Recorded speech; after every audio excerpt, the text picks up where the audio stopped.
on to interview our winning coach, Coach Leo Austria of San Miguel. Coach, congratulations. Naghabol kayo by as many as 13 points, but you escape with a victory. Coach, your thoughts lang on how the game turned out and the players also who stepped up big time. Well, after so many games against Ginebra, we all know that they will be having a good start because they know beating San Miguel is really something for every team.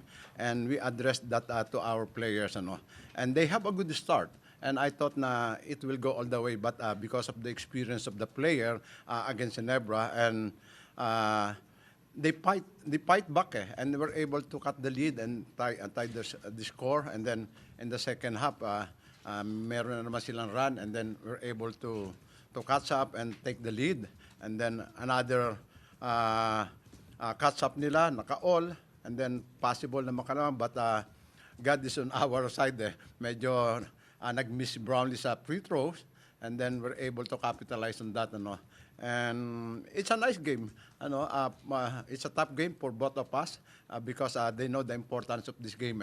And I'm so happy with CJ. In spite of foul trouble in the first half, I think I allow him to play even he has four fouls.